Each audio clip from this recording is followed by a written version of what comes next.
आखिरी नाम उसका दिया हरि, पहला नाम नहीं है हरि। तो इन 4 शब्दों को परीक्षित जीवन भर सुनना, श्रोतव्य। असल में पूरी भागवत इन 4 शब्दों को समझने में जाती है। सर्वात्मा भगवान ईश्वरः हरिः श्रोतव्य। बोले महाराज ऐसी कोई चीज है? बोले सुनो इसके बारे में पहले, और खूब सुनो और लगन लगा के सुनो।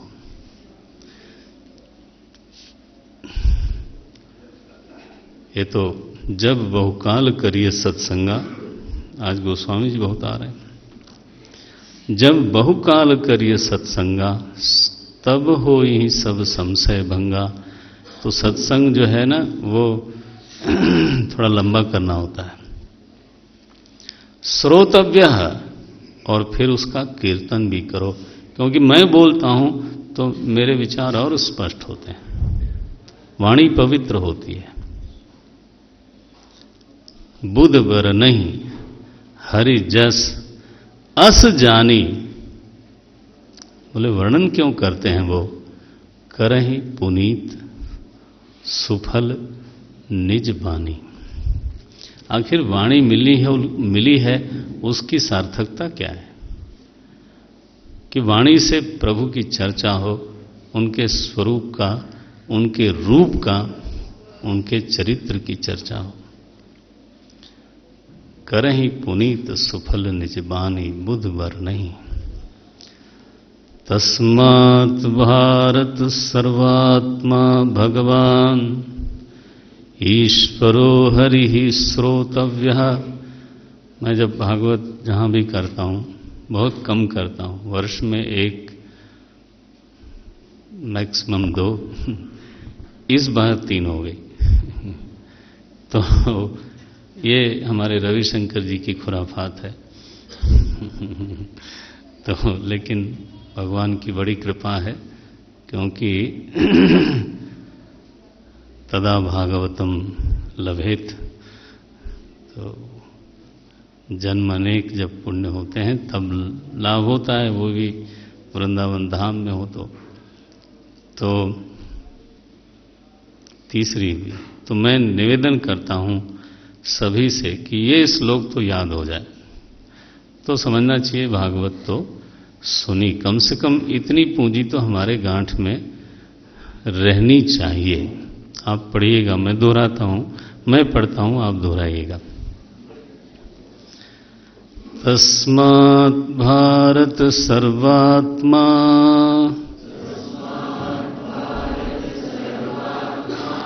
ये 5वां श्लोक है दूसरे स्कंद का, पहले अध्याय का, फर्स्ट चैप्टर 5th श्लोक। तस्मात् भारत सर्वात्मा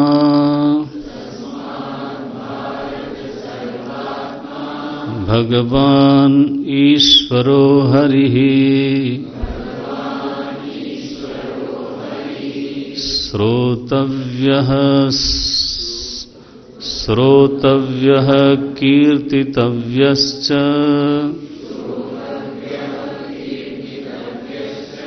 स्मर्तव्यश्चेच्छता भयम्। स्मर्तव्यश्चेच्छता भयम्। ये शब्द है स्मर्तव्यश्च इच्छता अभयम, ये शब्द है। तो कल फिर हम लोग पढ़ लेंगे इसको। सुखदेव जी महाराज कहते हैं, सुनो सुनो परीक्षित जी, एतावान, ये जो मैंने अभी एक श्लोक बोला है ना, बस इतना ही है। सांख्य से, योग से, कर्म योग से, स्वधर्म निष्ठा से, चाहे जैसे पालो, ये पाने लायक चीज है। एतावान सांख्य योगाभ्याम स्वधर्म परिनिष्ठया जन्मलाभ पर पुंसाम अन्ते नारायण स्मृति। यही देह धारण करने का सबसे बड़ा लाभ है। सुनो परीक्षित, इदम भागवतम। अरे इतनी बड़ी बात। आप देखना 8वें श्लोक में बोलते हैं, इदम भागवतम नाम पुराणम ब्रह्म संहितम। वेद सम्मत ये भागवत है, मैंने अपने सद्गुरु अपने पिता से सुना था, अध्ययन किया था, अधीतवान। और अध्ययन कब किया था? जब मेरी निर्गुण में निष्ठा थी। नैर्गुण्ये परिनिष्ठितोपि नैर्गुण्ये, मैं बिल्कुल निर्गुण ब्रह्म में निष्ठ था। फिर भी जब भगवान के चरित्र सुनने को मिले तो रहा नहीं गया, ग्रहीत चेता। ये मैं निवेदन कर रहा था। आई गॉट अरेस्टेड, शब्द लिखा है ग्रहीत चेता। वैसे तो चल देते थे वो सुखदेव जी महाराज, लेकिन क्या बोलूं, श्लोकों के माधुर्य से तो वो बंध गए, चित्त ही बंध गया।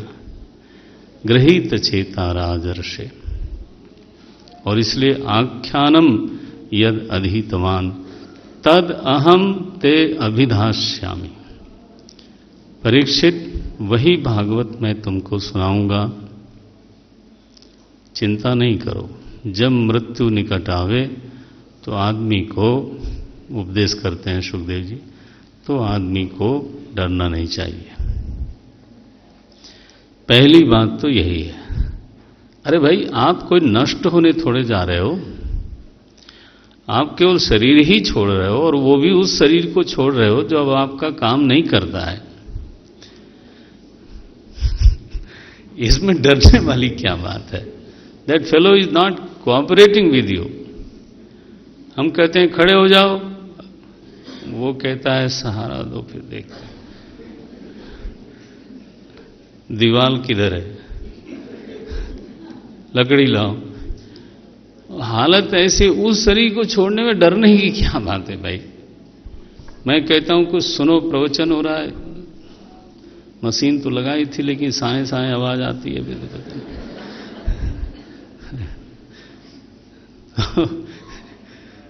ये हमारे ब्रिगेडियर साहब का वाक्य है।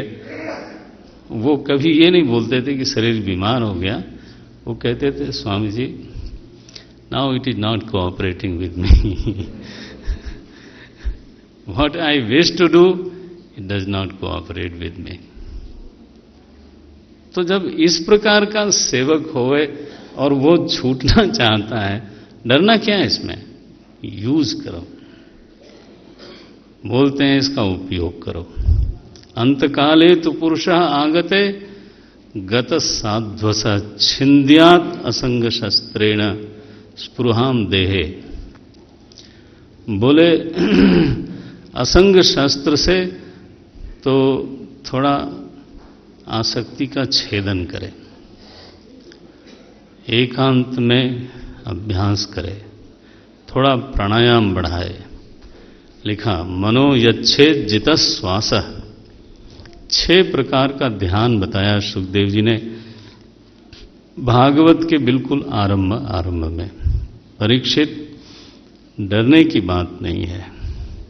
थोड़ा सा तैयारी करो, प्राणायाम आदि के द्वारा, आसन के द्वारा शरीर को जरा सा इस लायक बना लो, प्रशिक्षित करो, और फिर मन को शांत करने का अभ्यास करो, क्योंकि वो बार बार आक्षिप्त होगा। तो शुभार्थे धारयेत् धिया, बुद्धि से धारणा बनाओ जरा। और जब धारणा बन जाए तो मनो निर्विषयम युक्त्वा ततः किंचन न स्मरेत। 19वां श्लोक है ये, 19। जब मन निर्विषय हो जाए तब कुछ उसको छेड़ने की जरूरत नहीं है, तब कुछ स्मरण मत करना। ये पहला ध्यान बताया। बोले वह जो दशा है ना, वह जो दशा है परीक्षित, उसी को विष्णु पद कहते हैं। पदम तत्परमम विष्णु हो, और वो परम आनंद की स्थिति है। ये कर सको तो करो, डरने की क्या बात है? डरना कोई उपाय थोड़ो है। साधन बढ़ाओ, भजन बढ़ाओ। अगर ये नहीं हो पाता है, इस प्रकार का अगर ध्यान नहीं हो पाता है, तो फिर पहले धारणा का दृढ़ अभ्यास करो। धारणा किसकी? बोले विराट पुरुष की। माने मन को विराट से स्पर्श कराओ। अब यहां विराट पुरुष का बृहत वर्णन है, लेकिन उसका एक भाव बताता हूं कि जब मन विराट को छूता है ना, तो जो अपनी क्षुद्र चीजें बहुत बड़ी बड़ी लग रही होती हैं, वो सच में क्षुद्र हो जाती हैं। यदि आकाश का ही कोई ठीक से ध्यान करे, आप सोचो, दिन भर में कई बार हम आकाश को ही नहीं देखते। ऐसी छोटी सी घिरी हुई दुनिया और उसमें छोटे छोटे पिन प्रिक्स, और वो इतने बड़े हो जाते हैं, राम राम। मन उसी में उलझा रहता है। महाराज जी ये बात बोलते थे कि मन को विराट से मिलाओ, स्पर्श कराओ, मन पवित्र हो जाएगा। सारी पृथ्वी का ध्यान करो, वो भगवान का एक अंग है। द्युलोक का ध्यान करो, समष्टि वायु का ध्यान करो, समष्टि तेज का ध्यान करो। चित्त को विराट की ओर ले जाओ कि तुम्हारे आसपास कितनी विशाल विस्तार सृष्टि है। और वो सृष्टि नहीं है, वो प्रभु का देह है। ब्रह्मांड व्याप्त देहाय, जैसे यह पिंड आपका देह है, वैसे ही समूचा ब्रह्मांड उनका देह है। उसी में आपके सारे पिंड हैं। तो मन को दिन में एक बार दो बार थोड़ा सा उस तरफ ले जाना चाहिए। धारणा बनाओ तो अपना जो वैयक्तिक जो चीजें बहुत बड़ी बड़ी दिखती हैं वो गल जाएंगी। मन का प्रतिबंध हटेगा और मन उड़ने में समर्थ होगा। धारणा का दृढ़ अभ्यास करें, और जब अभ्यास बढ़ जाए तब फिर से चित्त को वहीं लगाएं, निर्विषय में। ध्यान रखना, निर्विषय कभी चित्त नहीं होता, मैं बोल चुका हूं। निर्विषय चेतना होती है। यह अद्भुत है कि चित्त कभी निर्विषय नहीं होता और चिति तत्व कभी सविषय नहीं होता। वो सदा ही विषय से निर्लिप्त है। तो बोलते हैं उस चीज में स्थिर हो जाओ। ये 6वां श्लोक है 2 अध्याय का। एवं स्वचित्ते, नाम लेते हैं स्वचित्ते, लेकिन वो चित्त कैसा है? स्वतएव सिद्ध आत्मा प्रियोर्थो भगवान अनंत तम निर्वृतो नियतार्थो भजेत संसार हेतु परमश्च यत्र। अपने स्वतः सिद्ध नित्य उपलब्धि स्वरूप आत्मा का ध्यान करो, उसमें विश्राम करो, उसमें अवस्थान करो। संसरण का उपराम हो जाएगा, संसरण नहीं रहेगा। तो लौट के फिर आए तो 3 ध्यान हो गया। पहले निर्विषयम कहा, फिर धारणा के लिए कहा विराट की, फिर से लौट के आए। अब कहते हैं कोई कोई लोगों को विराट की धारणा नहीं बन नहीं पाती, तो उनको चतुर्भुज भगवान महाविष्णु का ध्यान करना चाहिए। ये 8वें श्लोक में कहा, केचित् स्वदेहांतर हृदयावकाशे प्रादेश मात्रम पुरुषम वसंतम चतुर्भुजम कंजरथांग शंख गदाधरम धारणया देखो ये भी धारणा का विषय है। महर्षि पतंजलि ने धारणा के बारे में इतना ही कहा, देशबंध चित्त से धारणा, चित्त को एक देश में बांधना, यह धारणा है। तो विराट में बांधे और चाहे चतुर्भुज प्रभु में बांधे, जहां आपका रस हो, जहां आपके लिए सरसता भी हो, सहजता भी हो।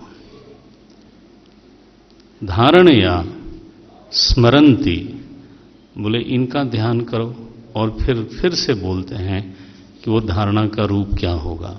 प्रसन्न वक्त्रम, भगवान के विग्रह का निरूपण करते हैं, नखशिख वर्णन करते हैं। फिर बोले सारा ध्यान करने के बाद भगवान की मुस्कान का ध्यान करो, केवल मुस्कान का।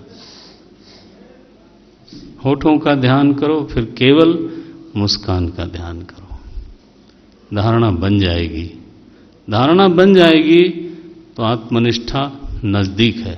फिर से लौट के आते हैं 16वें श्लोक में, मनस्वबुद्ध्या मलया नियम्य क्षेत्रज्ञ एताम निनयेत तमात्मनि। देखो आप बार बार लौट के आते वही हैं, क्षेत्रज्ञ आत्मनि मनः निनयेत। ले आओ फिर से वहां ध्यान, माने स्वरूपावस्थान इज द फाइनल गोल। अपने चित स्वरूप में, स्वस्वरूप में अवस्थित हो जाना। भागवत में बहुत साफ लिखा, मुक्ति क्या है? कपिल भगवान बोलते हैं, मुक्तिर् हित्वा अन्यथारूपम स्वरूपेण व्यवस्थिति। अन्यथा रूपम हित्वा स्वरूपेण व्यवस्थिति, मुक्ति। ये भागवत बिल्कुल ऐसा बढ़िया एक्सप्रेशन जल्दी उपनिषद में नहीं मिलता, ऐसे साफ साफ बोलते हैं। तो फिर से आओ वहीं पर, परम पदम वैष्णव मामनंती। बोले महाराज हमारे भीतर ना विराट के लिए बड़ा भाव नहीं है, रस नहीं है, चतुर्भुज के लिए भी बड़ा रस नहीं है। धारणा अब मैं किसकी करूं? बोले तुम चक्रों की धारणा करो। ध्यान रखना ये भी भागवत में ही ध्यान बताया गया है। ये 19वां श्लोक है 19 दूसरे अध्याय का, जहां षट चक्रों के धारणा का विषय है। बोलते हैं स्थानेषु षट शून्यमयोजितक्लमः